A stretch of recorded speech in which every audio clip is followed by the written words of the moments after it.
everyone. Welcome to Pass the Tea. I am Angela Mansberry. And I'm Sherry Poppins. And this week, we are discussing RuPaul's Drag Race, Episode 5, The Bag Ball. A design challenge. We haven't had a design challenge in a while. I feel like they don't give them to the girls as often on Drag Race US, so I was pleasantly surprised to see it. It was fun. And of course, each of the queens had to do 3 looks this week. The first look, which was mixed bag, so it had to be a bag pun, which some of these queens really had fun with that. Some of the girls got way more creative than others, and I loved it. The second round, what was the second round called? The second one was called Money Bag. Money Bag. And then the third one, they had to do a design using bags. Called Gagus with Bagus. Gagged.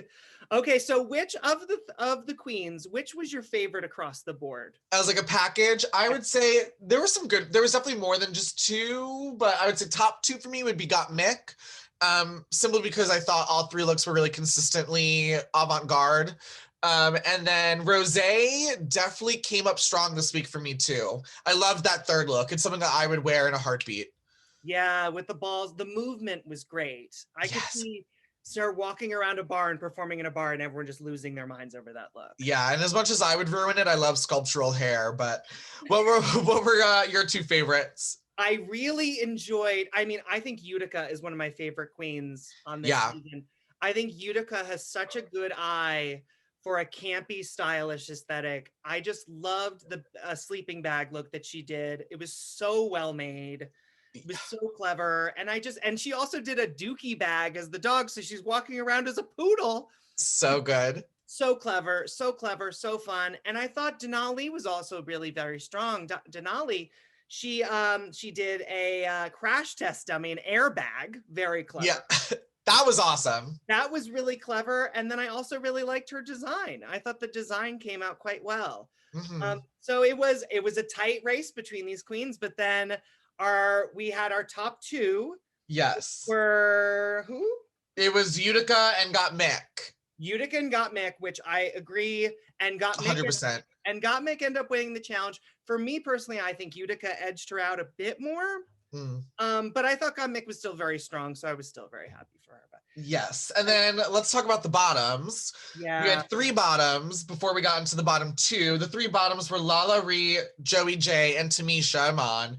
But the lip syncers were Lala Ree and Joey, which I wasn't mad about because I'm over here like big Tamisha stan. So yeah, they couldn't send Tamisha home this way. There's no way. No, not yet. And so they had to lip sync to Fancy by Iggy Azalea.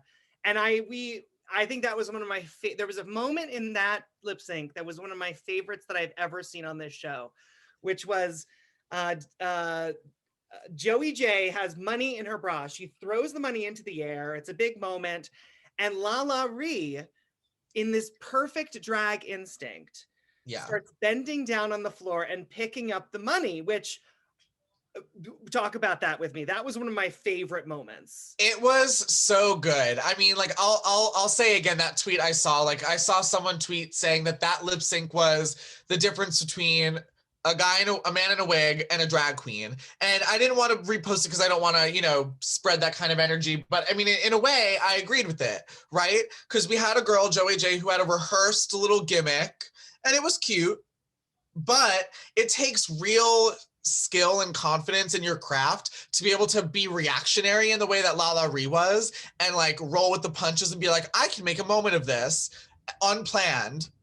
And it's just that super spontaneity. That's what I gravitate to when I see a drag show in a bar. It's exactly reaction in real time. You feel like as an audience member, you're playing along with them as they're realizing this in the moment. It almost feels interactive. Yes, There's not a disconnect between the viewer and the performer. Yes, and that was it was one of my favorite moments I've ever seen in any lip sync for your life. And it was such a simple choice that was so effective.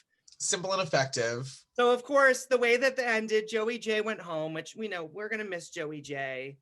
But also, I'm excited for Lala Ree to be on the stage another day. This is I would be excited to see Lala have like a redemption moment from here on out and kind of like be up on the up and up from here on out, because I think she would be deserving of that. It'd be exciting to see for sure.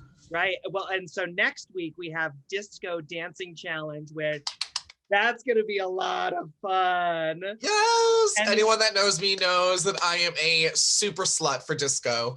So I can't wait. I want us to do disco looks next week. Yes, we're going to take a ride on that disco stick, girl. Hey, Studio 54, are you happy to see me or what? Yes. And so we will be back next week for another episode of Pass the Tea. Thank you so much for joining us. Once again, I am Angela Mansberry. And I'm Sherry Poppins. Back to you, Amber. Cheers, Cheers, girl. baby. Bye. Bye. Girl, that's hot.